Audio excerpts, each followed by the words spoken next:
What's up, y'all? It's your boy Tevin Jameer back at it again with another episode of the Hate It or Love It podcast. And I know I've been away for a little bit. Um, I don't really want to get too deep into it, or I'm really not going to explain too much, but something basically happened about a week and a half ago, about a week ago, where my mood has definitely dropped. Um, Nobody died. Nothing too crazy happened. I mean, it's crazy, but nothing too crazy happened. But basically, something happened to where I felt like I needed some time away from YouTube, or really just time away from social media in general. Like, I've been scrolling through TikTok, just to get my mind off of what happened, but I haven't really been keeping up with news.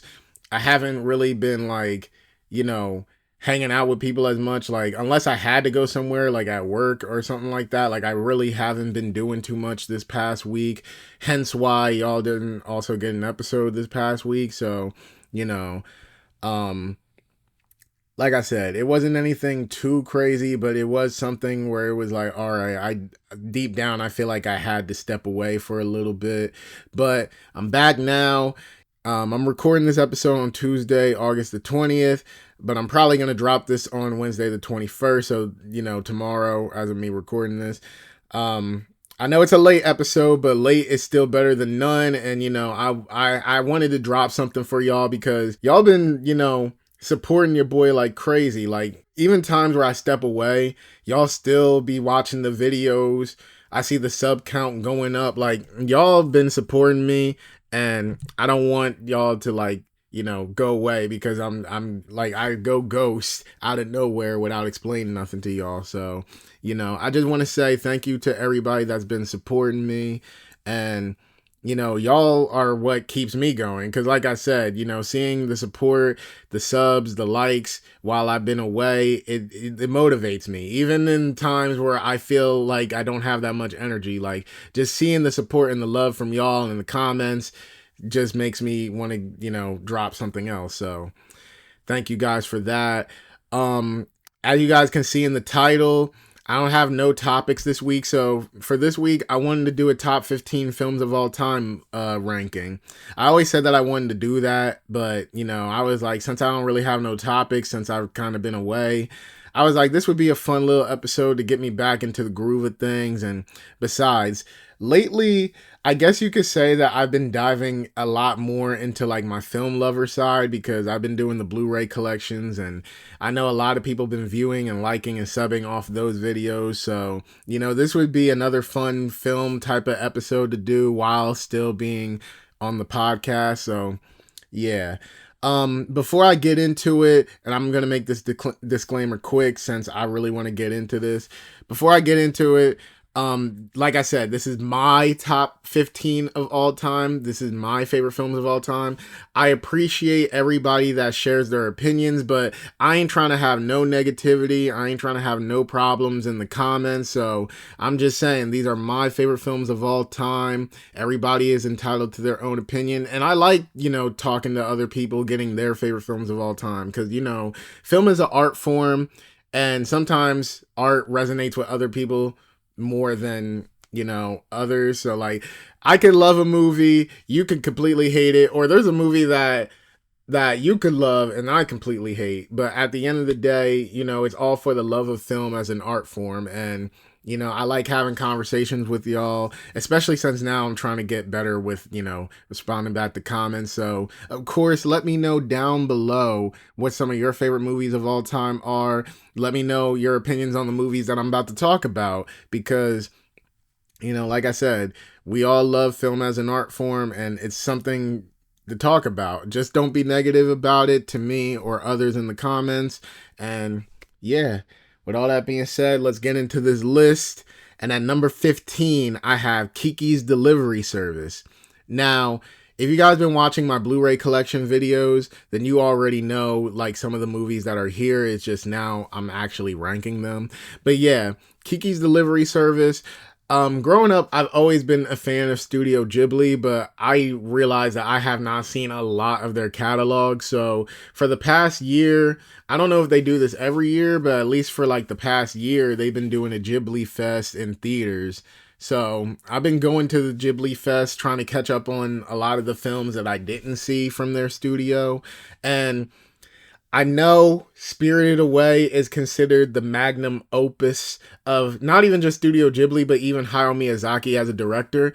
But I can't lie. When I saw Kiki's Delivery Service for the first time, I feel like that movie resonated with me in such a big way. And I'm very disappointed I didn't watch that movie when I was younger, because I felt like it was a movie that speaks a lot about growing up, about burnout, about how sometimes doing too much of what you love can lead you into, like, you know, a burnt out or depressive state and stuff like that.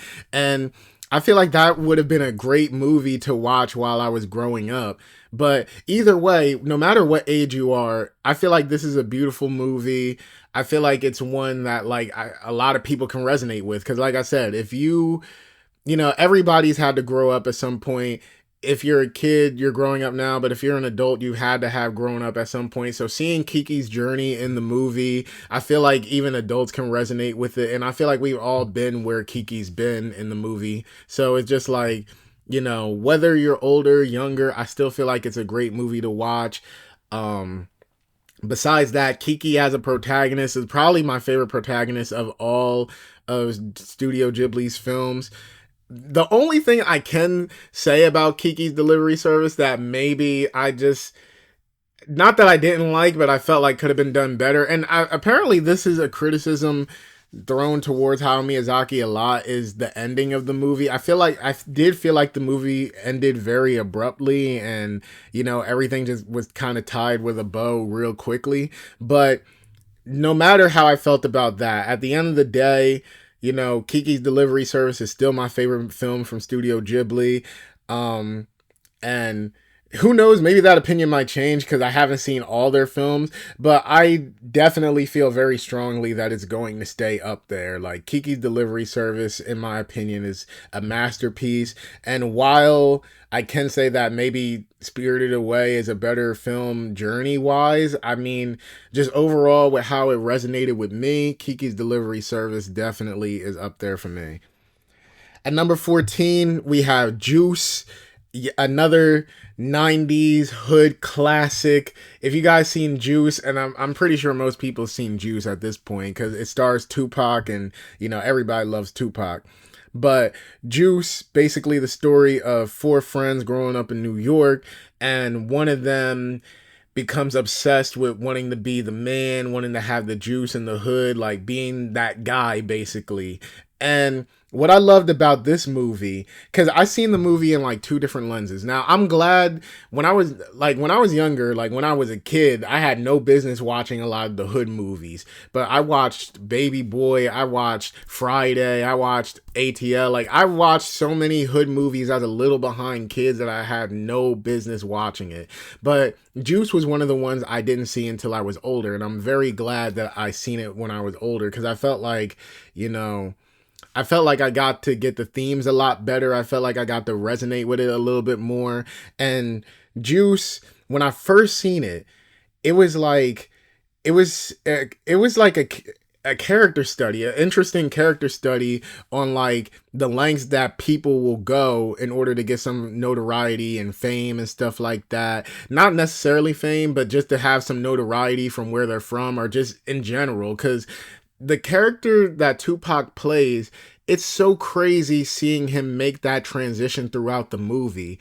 And when I said that I seen the movie in two different lenses, like I said, the first time I seen it, I got to understand like the idea of the lengths that people will go for notoriety and stuff like that, how they'll turn on friends and harm others in order to get that. But the second lens, as much as I love comedy, comedy is my favorite genre. Horror is very, very close behind. And I remember I seen somebody, I forget who it was, but I seen somebody talk about Juice, and they said that Juice is basically a hood horror film.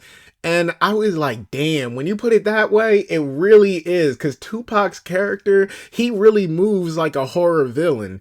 And it's stuff like this, like the meaning of the film and, you know, what it's about, the characters, especially Tupac's acting is amazing. Like, Man, it's so sad how someone as talented as Tupac was taken away from us. Not even just musically, but this movie alone even just shows how great his acting ability was. Not even just Tupac, but even Omar Epps in this movie put on a great performance. And the meaning of the film, the acting performances, and basically like how you can look at it in different lenses, especially as a horror film, is one of the reasons that I love this movie so much. And you know, it was one that once I started, building my Blu-ray collection, I had to get right away. So yeah, Juice, if you have not seen it, definitely check it out. It's one of those black classics, and it's one of those, if you're a Tupac fan and you haven't seen it, it's like, what the hell are you doing, bruh?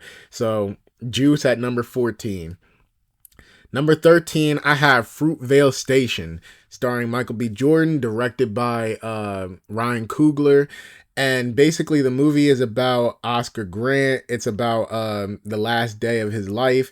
And I'm pretty sure that, you know, since it is a movie, they had to add some. Actually, I did read somewhere that they added things that did happen in Oscar's life, but it happened like on different days. But basically, it is the last 24 hours of Oscar's life. And it's definitely a hard film to watch, especially to rewatch, because I have rewatched it a couple of times. It is a hard film to rewatch.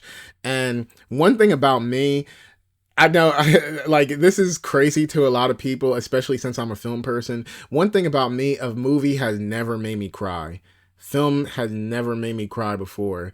But I will tell you that Fruitvale Station is the closest film, in my opinion, to making me cry. Because it was such it's such a hard movie, but it's also a very beautiful movie in my opinion, because you're seeing the last 24 hours of this man's life, and you see the bond that he has with his family, with his friends, and we're watching it in the context of, we know what happens to him.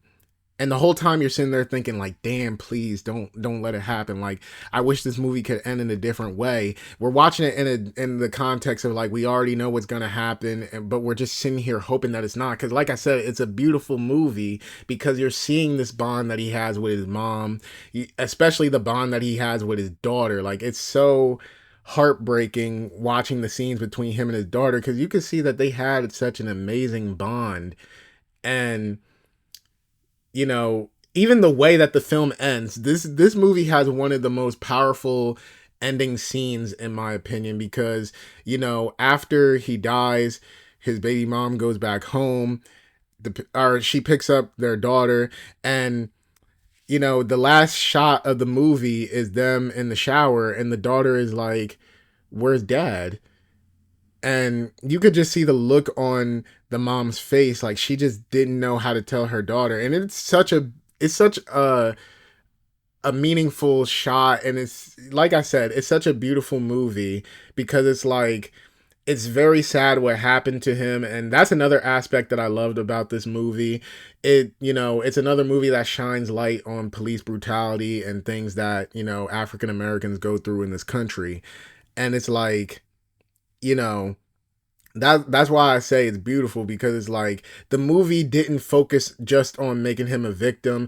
Actually, I would think that the movie made him, like, it showed you. That's one thing I always talk about, and I know I'm getting deep right now. I'm gonna make my point quick, but that's one thing I always like talk about when you know we see these victims of police brutality, how sometimes it's easy to just look at these people as victims, when really, they had lives, they had family members, they had friends. And that's the one thing that I loved about Fruitvale Station. What the story that we know of him dying does not happen until like probably the last 20 to 15 minutes of the movie. And the rest of the movie is us getting a view into this guy's life, and just seeing how much he really meant to other people.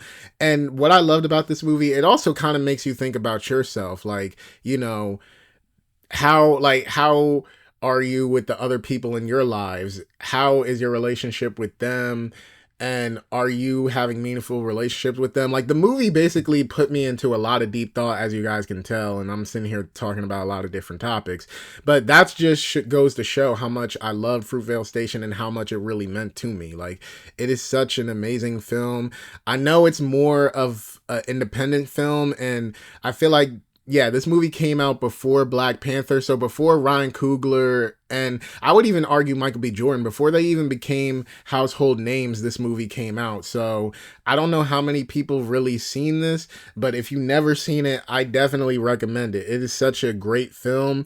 But I will say, like I said before, it is a hard film to watch. So, and like I said, even though the movie does show his life and how much he means to other people and stuff like that. The reason that is hard is just like I said before, you're watching it in the lens that you know what's going to happen. So it's like all these happy moments, and there is some stuff that comes up before, like despite all the happy moments and between him and his family, it's like, damn, you're watching it with the dreading doom that like what's going to happen, and you just sit there hoping like, I hope we get a different ending, but we're not going to, and that's what makes the movie hard to watch. But it's still something worth watching, and the ramble that I just went on about it should also show how much I feel passionate about this movie, and I feel like a lot of people need to watch it. So if you haven't seen it, go check it out.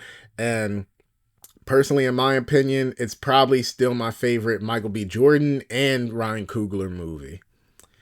Next, at number 12, when I say childhood films, this is one of those childhood films that stuck with me. Number 12, Finding Nemo. And I've always told people Finding Nemo is literally my favorite Disney movie. And some people always like to be like, well, technically it's Pixar. No.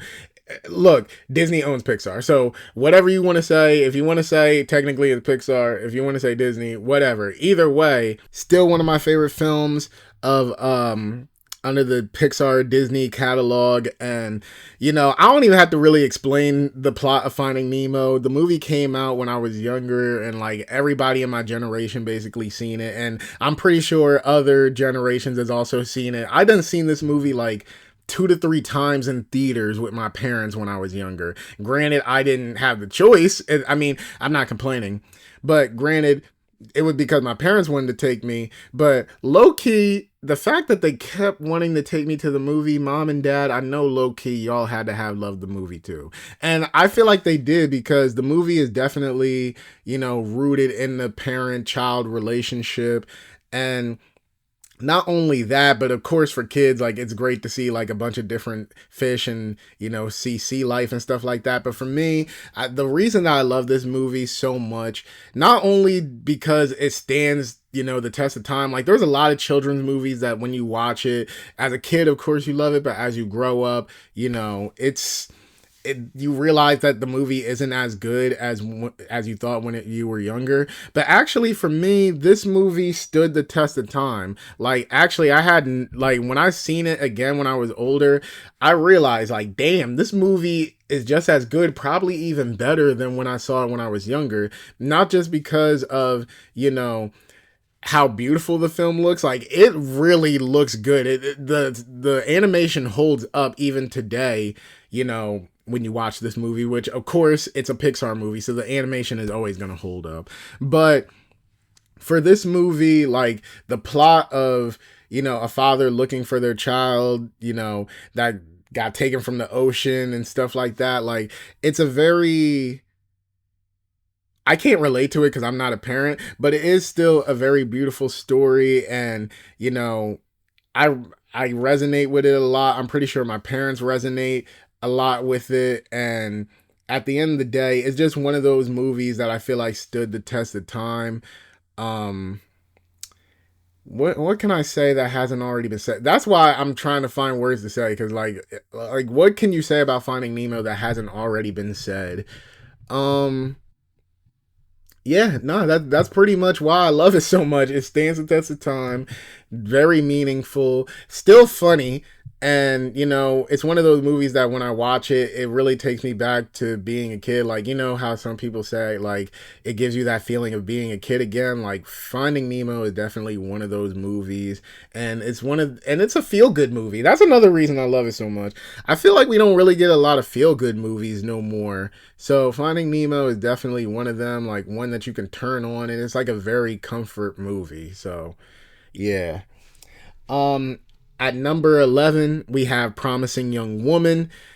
Um, I think the main actress's name is Carey Mulligan, and the director's name, I forget, Emma Fernald or something like that. You guys can correct me in the comments. But Promising Young Woman, trigger warning, is about a woman who's trying to get revenge on a group of people that was involved with the R word of her best friend that committed, you know.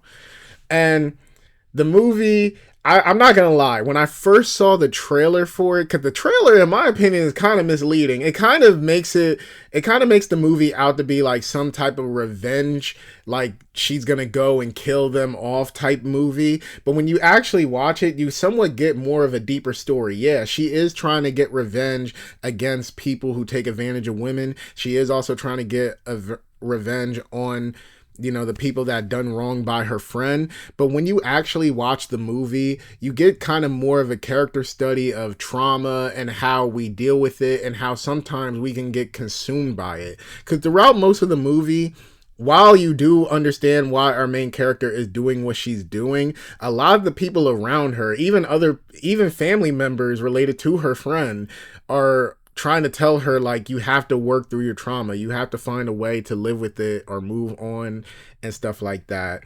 And I just love how the movie kind of like touches on trauma and, the things that we do, when we're consumed by it. But not just that, but the movie also, the relationship that I had with the main character when I watched the movie for the first time. The movie definitely took me on a roller coaster because I was rooting for her, and there were certain moments where it's kind of framed like you don't know what she did. There's one certain scene, I'm not trying to spoil too much of the movie for y'all, for anybody that didn't watch it, but there's like a certain scene where she's trying to get at someone that was involved in it, but the way that they kind of framed it, it was like, oh man, I'm gonna think she's really messed up if she actually did something like this.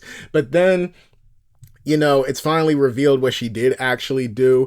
And I'm not gonna lie, I fell in love with this character, not romantically obviously, but I fell in love with this character. Like, I love the story that she went on, and the ending of this movie actually broke my heart. Like, it actually really made me sad at what happened at the end of this movie. Like I said, I'm not going to try to spoil too much of these movies while I'm talking about it, but the ending of Promising Young Woman, the director said that she wanted to go for a realistic but somewhat hopeful ending.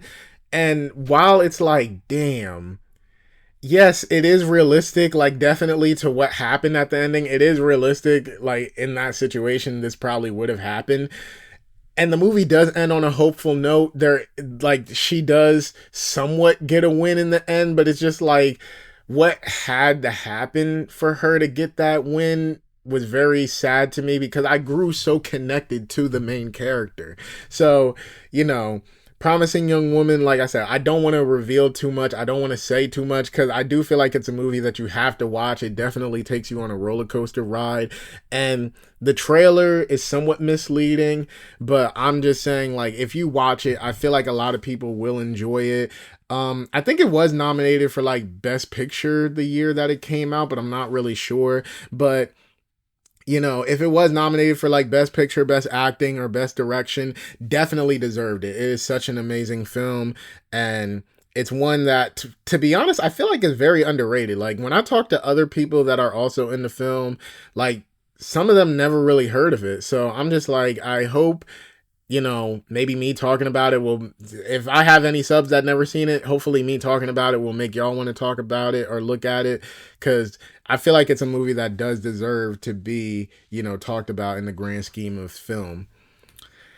Next, at number 10, we have Shrek. Basically, a lot of the same things that I said about Finding Nemo. One of those movies where it stands the test of time. Maybe not animation wise, but definitely, meaning of the story. Like, how Shrek felt like he wasn't lovable because he was an ogre and stuff like that. Definitely in comedy. Like, it's definitely one of the funniest movies I've ever seen in my life. Shrek.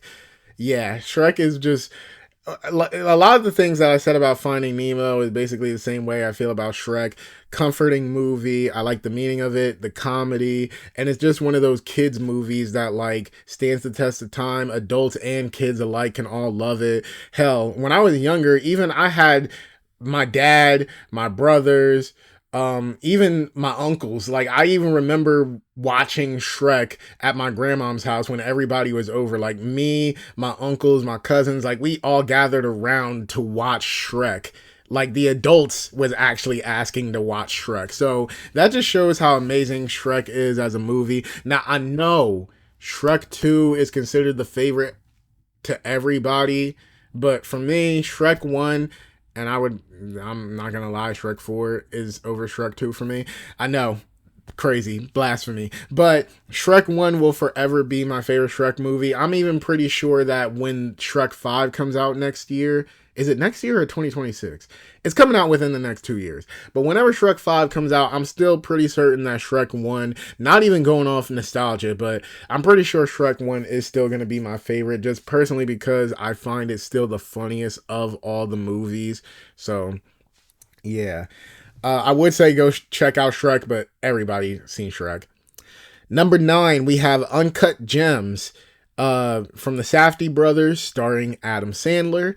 And yeah, Uncut Gems, when I said that, like, your all-time favorite movie list can change at any given moment, Uncut Gems was definitely one of those movies that showed that to me. So the first time I seen Uncut Gems, actually before, when I first saw the announcement of Uncut Gems, just from the teaser trailer alone, A24, Adam Sandler looked like he got fucked up in the teaser trailer. And I was just like, oh, is this actually going to be a serious Adam Sandler role? And as the more, trailers we got, as more information came out about Uncut Gems, yes, it did become, it did turn out to be a serious Adam Sandler movie. And I'm someone that advocates for Adam Sandler. As much as people be hating on Adam Sandler, I love a lot of his movies. Granted, there is some like You Don't Mess with the Zohan and Jack and Jill that I can't really defend because I don't like those movies at all either. But Adam Sandler, I've always argued, is actually a great actor. Actually, I always said that comedy actors are always the best actors, low key, because I feel like comedy is such a hard genre to pull off. So the fact that they can do that, I feel like a lot of comedy actors has range to do dramatic and more serious roles. And Uncut Gems was one of those movies that proved me right.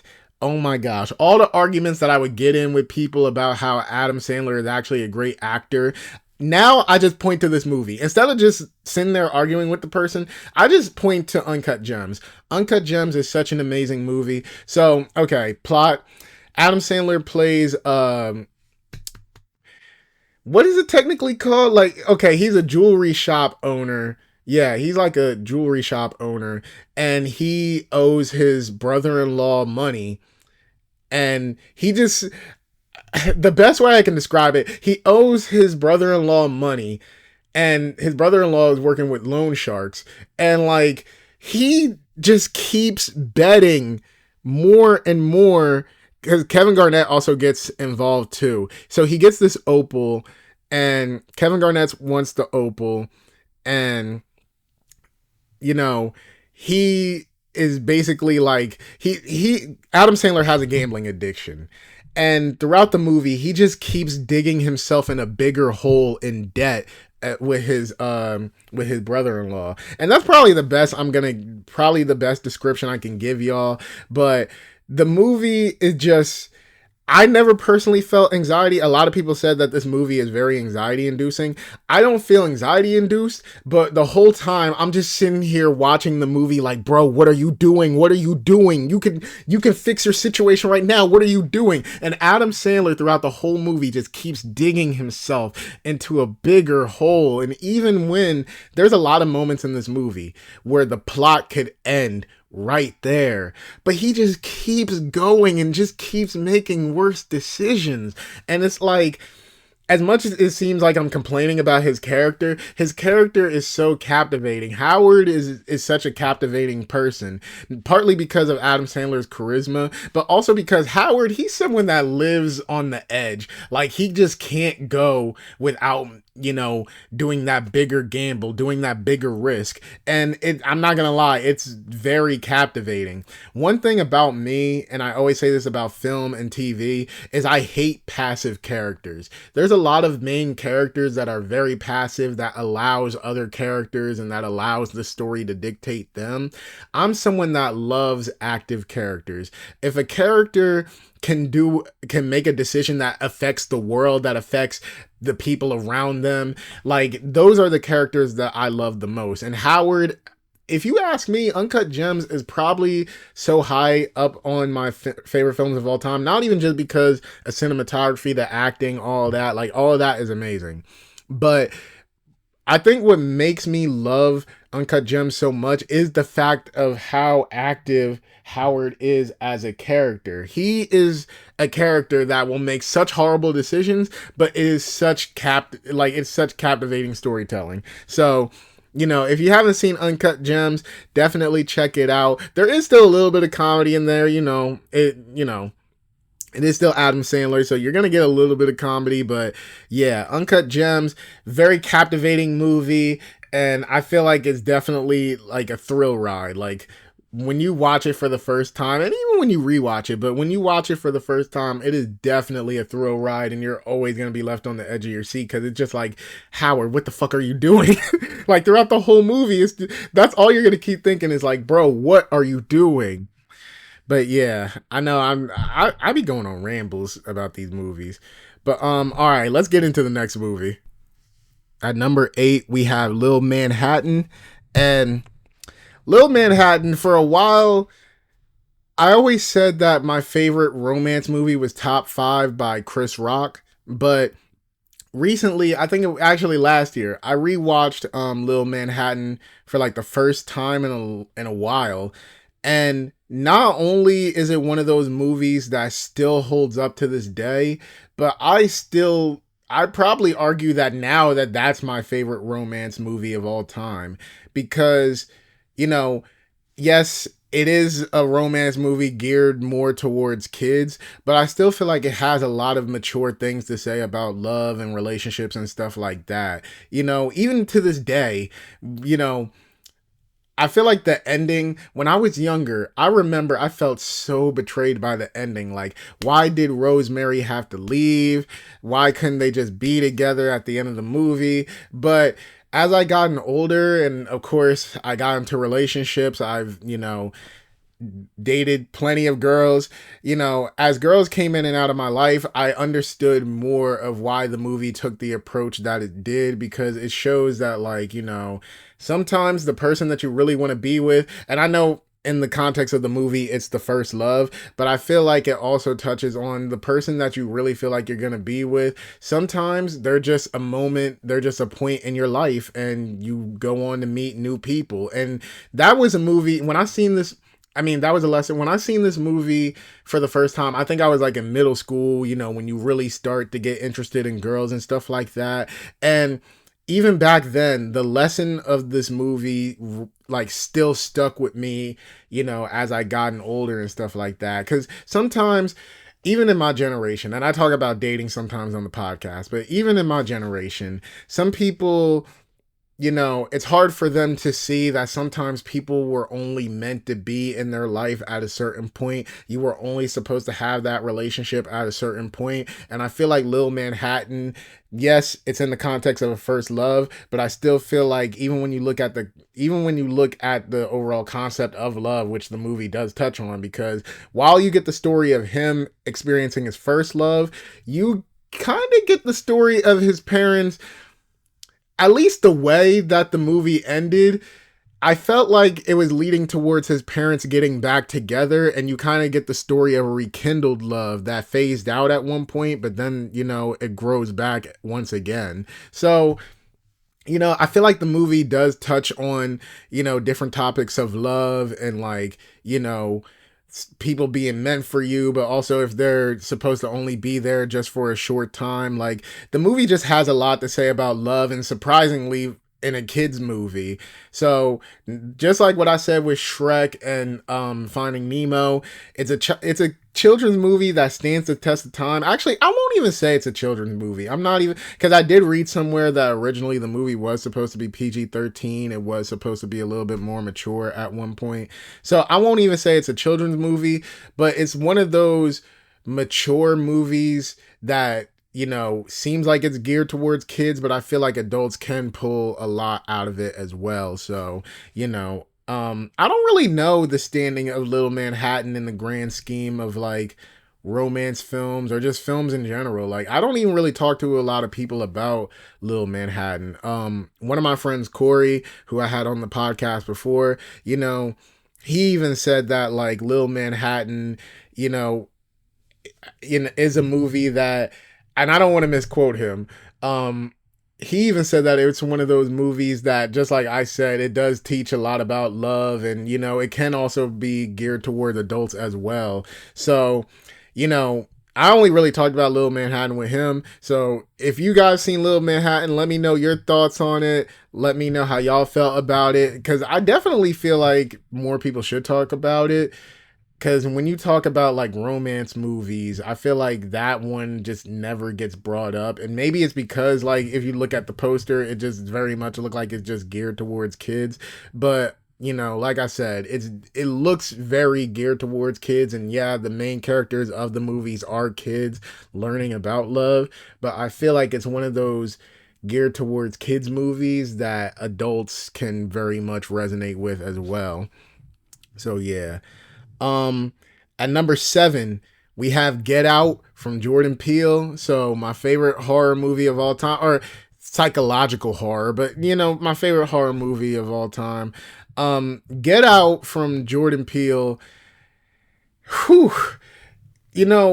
I love Get Out, not even just because of the themes of the movie, and I don't really feel like I have to describe like what it's about, because it's like everybody's seen Get Out at this point. It's become a horror classic at this point, and it put Jordan Peele on a whole nother level in terms of filmmaking, directors, and stuff like that. Like, that movie elevated him from, being the comedy guy to being like a serious filmmaker that people actually take seriously. Because I remember, because I wasn't even that big of a Jordan Peele fan. I knew who he was, but like I said, I only knew him for Key and Peele. And I remember when the movie was first announced and that he was supposed to be making a horror thriller, like a psychological thriller movie.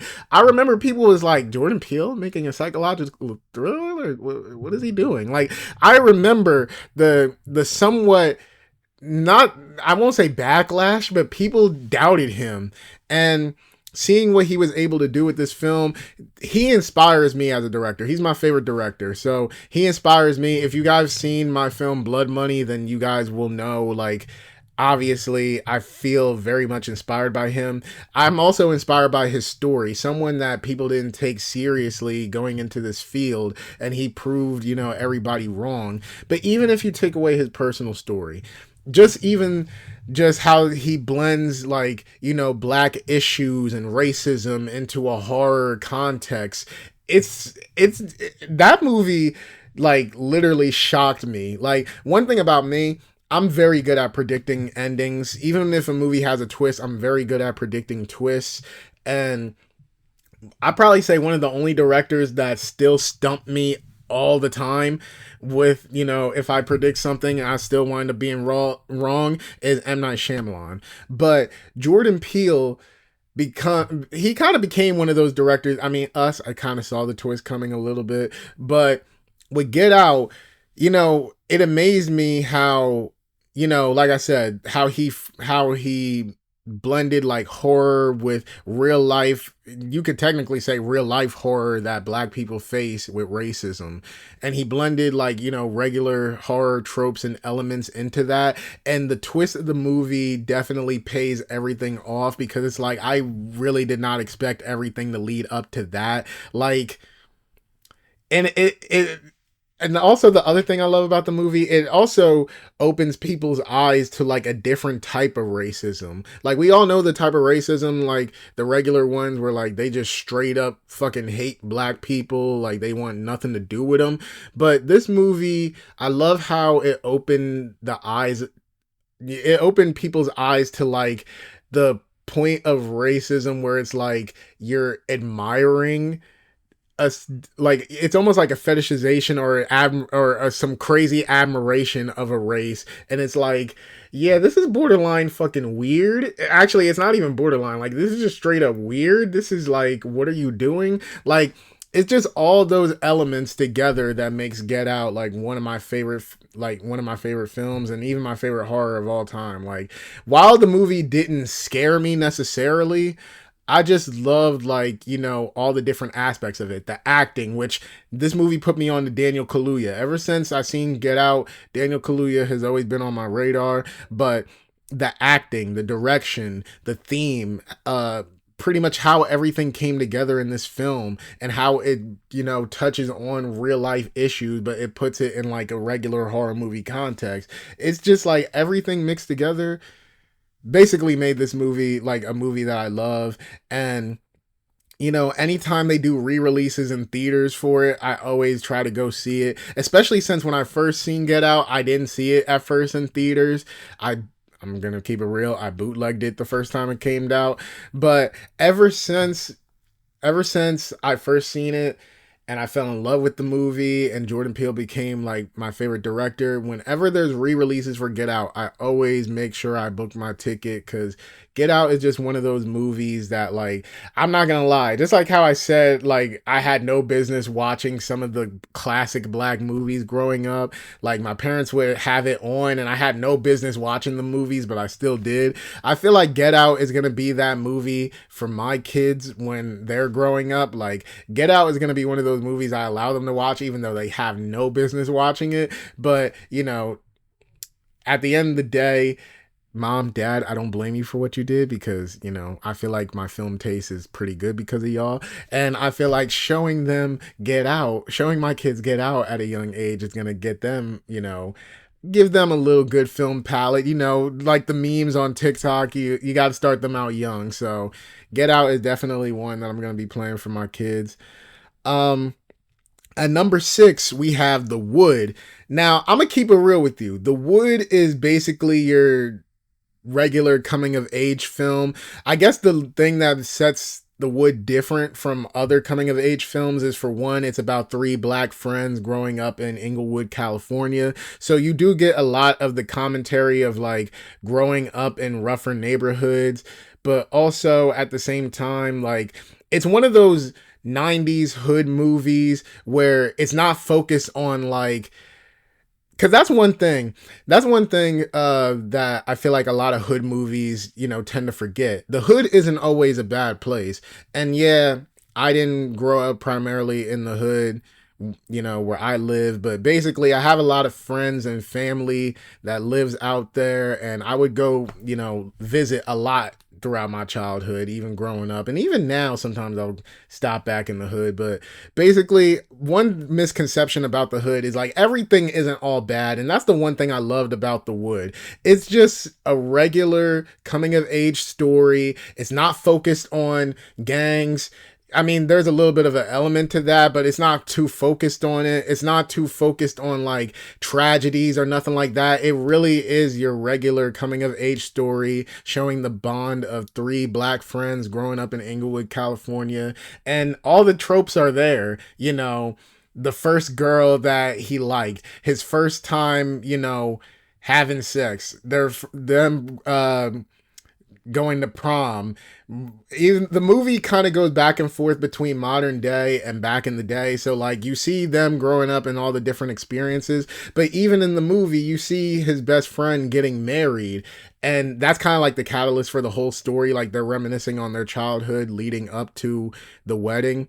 And it's just like the movie is just a very feel good movie. It's a great coming of age story. It takes place in the hood, but it doesn't sit there and just say, like, oh, the hood bad, hood dangerous. Like, it's one of those movies that just, it's a feel good comfort movie just showing the life of these kids. And I feel like that's one of the, like I said before, comfort movies just hasn't.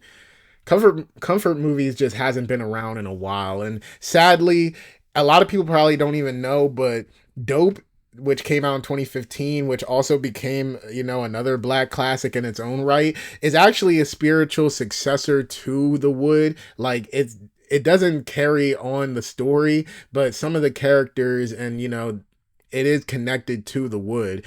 And even that movie somewhat took more of the serious hood movie approach, showing the dangerous aspect of it. But The Wood is more, I guess, the more wholesome version, if you could say that. Like I said, it takes place in the hood. It doesn't get too serious, and it's just really a feel good movie. And not only that, but it's just one of those movies which, I'm not gonna lie, I have a very personal connection to, because me and my brothers, we used to have a tradition of watching this movie every single year.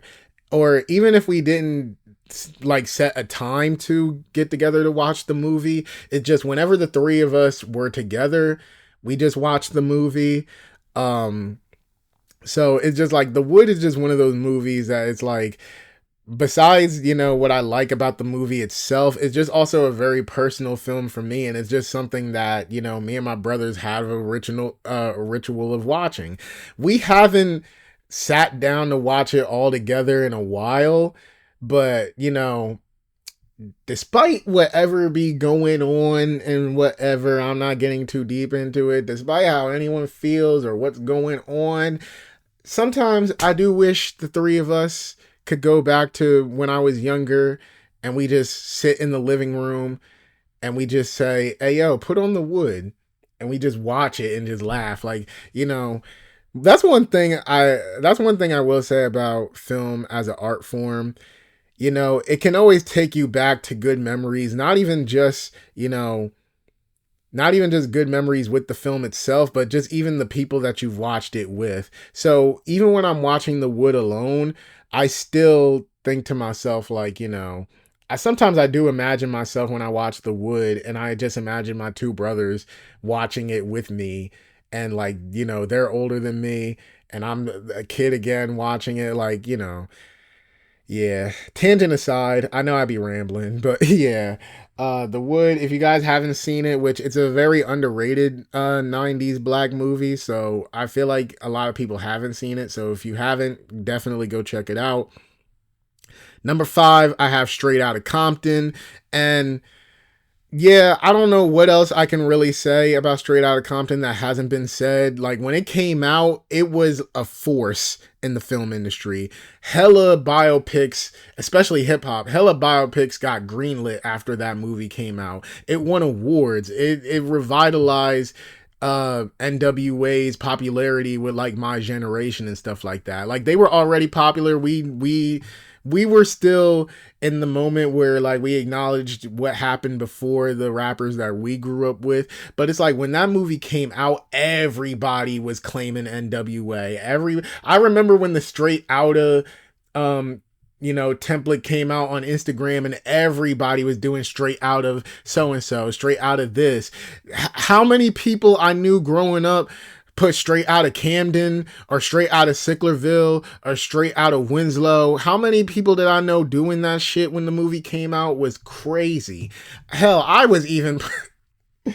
even fell victim to that because I did a picture where I did a template and I said Straight Outta Jersey.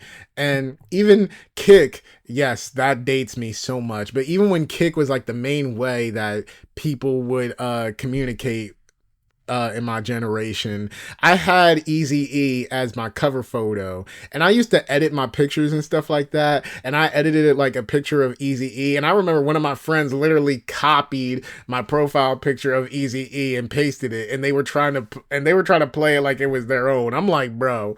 So that just goes to show how much Straight Outta Compton really hit like everybody. Like if you were into film, if you were not into film, if you were into music, like everybody felt the effect of Straight Outta Compton. And I still feel like we even somewhat see the effect of Straight Outta Compton to this day. Cause like I said, after that movie came out, it's not like biopics was never a thing before, and it's not like a lot of biopics hasn't come out before, but people do have to acknowledge that there was a little bit of a resurgence and push for biopics after that movie came out. Like I remember a Tupac biopic was in the works for so long, and I mean, there's multiple reasons for why it was in the works for so long, but after Straight Outta Compton came out, they got right the fuck to work on that shit. So yeah.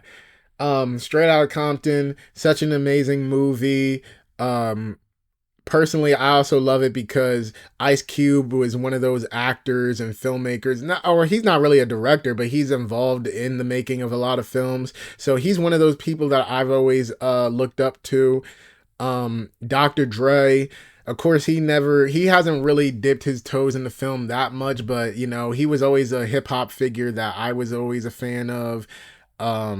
And just the story of NWA, and you guys know I'm a big music nerd, so the story of NWA, the story of Eazy-E, and how they started gangster rap, like it's a story that I loved a lot because I'm a big music nerd, and it very much blended my two loves together, music and film. And you know, it was just a great movie. F. Gary Gray did an amazing job directing it. And truth be told, I don't think I'll ever see a better biopic than Straight Outta Compton. You know, the Michael Jackson one is coming out next year, so maybe that got a chance, but like I just don't think you can get any better than Straight Outta Compton in terms of biopics, cuz like that movie was just amazing. And I know lately there's been a lot of discourse of how the movie is a little inaccurate, but despite its inaccuracies, over the overall story of what they done for rap culture and the impact that they had, and then also it's still a greatly directed film, great acting. Like whether there's a lot of inconsistencies or not, as a film, it's still an amazing film. So at the end of the day, despite what people are saying, I still have it up there, you know. And I would say check out Straight Outta Compton, but I feel like a lot of people already seen it, of course. At number 4, we have Scott Pilgrim versus the World. Like I said, comedy is one of my favorite genres, and Scott Pilgrim versus the World is easily one of the funniest movies I have ever seen. It's a very wacky, wild movie, but I love it so much for how wacky and wild it is and how funny it is. Not only that, but it's also a blend of comedy and or I don't mean a blend of comedy. Like it's a blend of video game jokes. It's a blend of comic jokes. Even though I don't read comics, like I get a lot of the jokes, you know, that they have in terms of comics. It's just a very wild, outlandish movie. If you guys personally know me, because I'm very introverted, but as you get to know me, I'm very like extroverted. I'm very like all over the place. And this movie, I feel like is my personality as a film. I'm not even gonna lie. Like this movie has my humor. This movie has, you know, a lot of my thought processes. Like, because just like I said before, despite this movie being very comedic, it does still have a lot to say about romance, which, okay, if you want to technically say that this is my favorite romance movie over Little Manhattan, even though I feel like Little Manhattan is more of a romantic comedy, and this is more of just a comedy with romance elements in it, because, I mean, the whole story is framed around Scott fighting for the chance to date Ramona, but it's just like I feel like the comedy takes more of a forefront than the actual romance in this movie. And I don't think I'm the only one in that because I've seen a lot of people actually say that they don't really like the romance between Scott and Ramona in this movie. So take it however you want. I like their love story, but overall, I mostly watch this movie for the comedy and for the action. And actually, if you ask me, this movie has some of the best editing probably in any film I've ever seen. Like this movie has the best editing. Um, I love the crazy world that they set up here. Like this movie is just one where like if I just want to sit down and have a good time, not and I won't even say this is a comfort film, but like if I just want to laugh, I'll just put this movie on and it'll do the job perfectly. So Scott Pilgrim versus the World, as popular as it is, I would recommend it, but everybody basically seen it at this point, to the point where they remastered the video game. Netflix somehow got the whole original cast of the film together to make like a new interpretation on Netflix, a series that looks at the story of Scott Pilgrim in a different lens. So it's just like Scott Pilgrim is very popular. So definitely, if you haven't seen it, if you're one of the three people that haven't seen it, check it out. But Scott Pilgrim is such an amazing film. It's such a funny film. And I know there's some people that don't really resonate with it, but you know. At number 3, we have ATL starring Mr. Clifford Harris. I just can't get over how T.I.'s like first name is really Clifford. But yeah, ATL starring T.I. basically is just about a group of kids growing up, or group of teens getting ready to graduate high school, and it's based out in Atlanta. Basically, it's just them trying to figure out what they're gonna do in the next steps of their life. And we see T.I., get into a new relationship with Lauren London's character, Nunu. We also see his younger brother get involved with, some drug dealers. One drug dealer played by Big Boy. And pretty much it is somewhat like a coming of age movie, like a slice of life movie. Like you're really just watching them go through their last few weeks of high school. Granted, the high school aspect isn't depicted too much, but you're basically watching these group of kids just try to figure out what they're going to do next with the next chapter of their lives. And in my opinion, it's just it's how can I describe this? It is basically another comfort movie for me. A lot of these movies, I'm starting to realize, are just very much comfortable movies for me. But it's just one of those movies where it's not too deep of a story. It's not too deep in themes and stuff like that. Like it does have some great themes in there, especially about people that's trying to figure out what they want to do with their lives. And then also, the younger brother is getting involved in drug dealing. So you get a story with that. Also being from the hood, but not being, afraid to acknowledge where you come from. Like, there's a lot of themes to be taken away from ATL, but for me, it's just a very comfort vibes type of movie for me. One thing about me, I love the early 2000s. This movie definitely has a very early 2000s feel. I grew up watching a lot of hood movies, so this just kind of falls in line with a lot of what I've already watched. Surprisingly, I think this is T.I.'s first leading role in a movie, and he actually did a pretty good job at it. Like, if I didn't know he was a rapper, which is kind of hard to think, like, how the hell would you not know that he's a rapper? But it's like, if I didn't know he was a rapper, he did a pretty good job as an actor in this movie. I would have, thought he was just another actor. Another thing is, now I didn't grow up in Atlanta, but I do have some family in Atlanta, and the few times I went to go visit, I would probably say the movie does capture the vibe pretty well. Of course, this is coming from someone who lives in Jersey that went to Atlanta, every few years growing up. So all I can say is that, from my experiences in Atlanta, I feel like it captured it pretty well. But I would have to get my cousin back on the podcast to talk about the movie to see how well she believes that it was depicted. But yeah, that movie made me want to go to Cascade so bad. Definitely the Waffle House stuff. Like, well, anytime I'm anywhere near the South, I always want to hit a Waffle House. So, it was nice seeing stuff like that. The movie just, it's just a very it's just a very comfortable film, very much a product of its time, and it's just a feel good movie. And besides, when I was growing up, it was one of those movies that like I wanted somewhat that life so bad. Not the whole living in the hood part, but like the idea of, you have your crew, you have your girl, you just going through life and stuff like that. Like that movie made me want to have that growing up. Like I got my crew, I got my girl, and life is just life, and it's just one of those movies that I feel like I can just turn on, just kick back and enjoy. So, ATL, definitely a very good movie.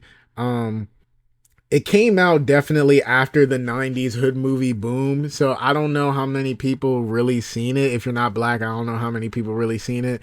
But if you haven't seen it, definitely check it out. Great coming of age slice of life movie. And like I said about Get Out, this is one of those movies that I feel like I can show my kids. I wouldn't say this is a movie that they have no business watching, because like it does definitely say a lot about growing up and like different aspects of life. So I feel like this is one I'm definitely gonna play for my kids when I have some. And then next, at number 2, we have Friday. Now, Friday is strictly here because Friday, in terms of just straight comedy, like no story involves, just straight comedy, even though there is slightly a story here, in terms of just straight comedy, Friday is easily the funniest movie of all time, in my opinion.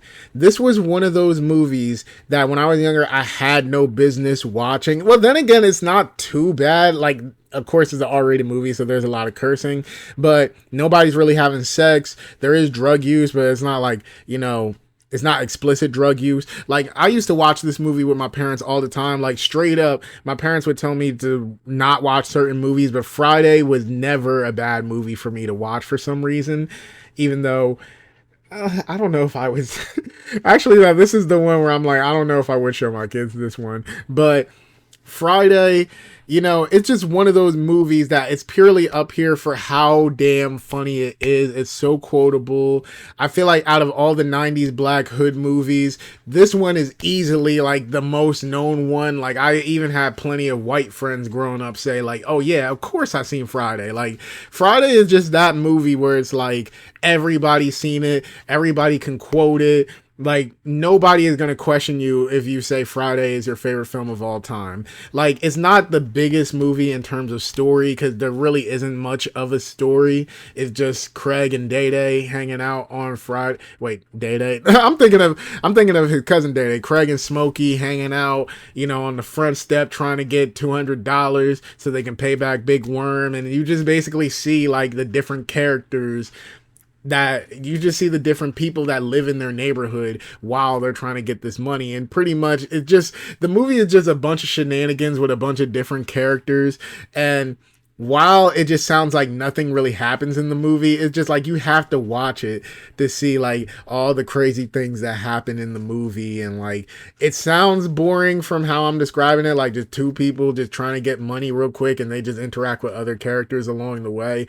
Sounds boring, but trust me, it's anything but. It is nothing but a funny ass film, and that's the reason that I have it up here. Like, it's just literally one of the funniest films ever. And like I said, in terms of just straight comedy, like not even taking a story into account, and that's probably why it's not at number 1 for me, because it lacks in story.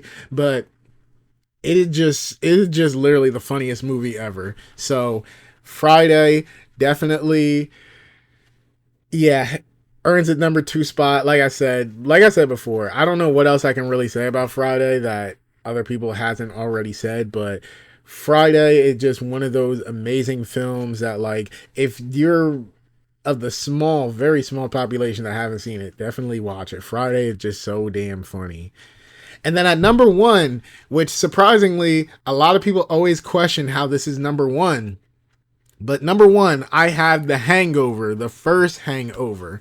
So when I said that Friday is my favorite movie in terms of just straight comedy, no story, yeah, if Friday had a story, had a strong story to go along with it, it would be over or probably tied with The Hangover. But that's the thing that puts The Hangover at number one. Not only is it funny as hell, and even in my opinion rivals Friday with how funny it is, like the same way that I can quote The Hangover and just turn it on just to have a good laugh, I feel like The Hangover has just as much of a good story. Because the first time that I watched it, well, okay, before I even get into like the story of it, cinematography wise, one of the best looking movies in my opinion, especially for a comedy film. In terms of comedy films, that movie has such amazing cinematography. In terms of direction, Todd Phillips is a very capable director. I just like what I said earlier about comedians being funny. I feel like comedy directors very much are very capable of doing different styles, and Todd Phillips proved it once again because of the Joker films. And funny enough, it's always my peers when I talk about The Hangover and when I say like it's my favorite movie, my peers are always the ones that kind of question it and are like, really? That's your favorite movie? But I even remember in college, like I would have professors ask, of course, like, what's your favorite film? And I would tell them The Hangover. And the more that they think about it, they always come to the conclusion like, okay, it makes sense that you would actually like The Hangover a lot. Because, you know, one thing, and the story is the thing that separates The Hangover and Friday to me. For me, when I first watched The Hangover, it was one of those movies where I was so caught up in the mystery and the search of their friend. Like you follow, like, yeah, you're watching the movie to get laughs and stuff like that, but you are genuinely along for the ride of trying to figure out like where the hell is their friend. You know, you're thinking of where could they be. Like I watched it for the first time with my brother and one of his ex-girlfriends, and we were all literally sitting there discussing like genuinely like where could he be. Like we were talking clues. Like this felt like a very much mystery movie in a way. It felt very much like a mystery movie. So like we're sitting here thinking like, damn, okay, this happened, but he wasn't there. So, okay, he got to be here then. And then they would go to that area or they would do something close to what we predicted. And it would still be like, damn, he's not there. So he got to be here then. So it's just like the movie provided just as much laughs as just as much, you know, on the edge of my seat thrills for me when I was younger and when I first saw it. And even to this day, like even, my girlfriend, the last time I seen it a while ago, I think the last time I seen it was like in 2020 or 2021. My girlfriend at the time never seen the full movie. So she seen a little bit of it, but she never seen the full movie. So I showed it to her and she was basically looking just like me the first time that I seen it. Like, yo, okay, so if he's not here, then he gotta be here. Like there was so many moments in this movie where it really has you on the edge of your seat. And even me, like I find myself like, despite me seeing the movie plenty of times, knowing what's going to happen, I still catch myself being like, oh damn, like I'm still on the edge of my seat even though I know what's about to happen. So, you know, The Hangover for me is very much a story driven and very funny movie. But also the one secret thing that, just like I said, my professors say it makes sense why that's your favorite movie. One thing is, and this kind of speaks to me about how comedy is kind of like overlooked in terms of quality and filmmaking and whatever. But just like how I said, Hangover has a good story. It's very funny. Cinematography is good. The acting is good. Todd Phillips directing is good. But I even seen a video essay, and even my professor said this, that films like The Hangover shows why Todd Phillips was very capable of doing a Joker. Because we look at The Hangover as a very comedic film and stuff like that, and nobody really looks at it in a serious lens. But when you look at The Hangover in a serious lens, you're watching a movie where these middle-aged adults are finally getting a night to go crazy, to let out their demons and stuff like that. And it leads them into dangerous situations where easily they could have lost their lives a couple of times in this movie. Not even just in this movie, but even the whole series. Like, the movie is very serious and very cynical too. Like, they make Vegas look like a very cynical, evil place, which, I mean, I guess that is some people's experience from what I've heard about Vegas. I've never personally been there before, so I won't know. But, you know, this movie definitely makes Vegas a character in itself. So I feel like there's a lot of underrated aspects to The Hangover. People look at it as a senseless comedy, and yes, you really can do that, but you can look deeper at the filmmaking aspect. You can look at the story of it, and you can look at the characters and even the setting, how they turn the setting into a character. You know, that's the one thing I'll say. Even though The Hangover, like the other two movies in the trilogy, obviously doesn't hold up as much as the first one, and as much as people hate the second and third movie, you can't deny one thing that the Hangover films do a very good job at is making the settings just as much characters as the characters themselves. Vegas in the first movie very much felt like a character. Bangkok felt like a character in the second movie. And even in the third movie, how they travel from different places in California and they go to Vegas. Like, it all very much feels like a character within itself where the journey is taking place at. So, you know, there's a lot of aspects to The Hangover that if people think a little bit deeper about it, it definitely deserves a little bit more credit into what went behind the film. Like the comedy, obviously people acknowledge the comedy and stuff like that, but there is definitely dedication and filmmaking aspects that people tend to overlook when it comes to that film. So yeah. So that's about it, man. Top 15 favorite films of all time. Like I said, this is a list that can always change, but I'm pretty positive that a lot of these are going to stay the same. Wonderful films. And if you made it this far, shout out to y'all, because I was not expecting the episode to be this long. I'm not even gonna lie, I had to take breaks in between recording this because I felt like I was going on a lot longer than I feel like I should have. And I know I'd be rambling a lot in my episodes, and you know, some people might get turned off by stuff like that, but you know, for the people that sticks around and that's really here for like my personality and just for people that's here to that lives for my rambling, I thank y'all, because like you didn't have to stay here, you could have clicked off and stuff like that, but I appreciate that you guys stuck around. And yeah, like I said earlier in the episode, let me know what's some of y'all favorite movies of all time, what's some opinions that y'all have on my favorite movies of all time. And like I said, be respectful about it. Like I said, art or film is an art form, and sometimes art resonates with certain people more than others. And you know, at the end of the day, we just want to talk about the thing that we love, and the thing that we love is film in itself. So, you know, let me know down below.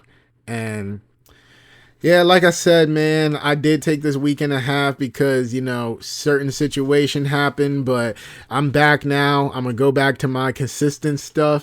And like I said, man, vlogs, I got an idea for a vlog soon. So yeah, with all that being said, Tevin Jameer signing out. Catch y'all in the next episode.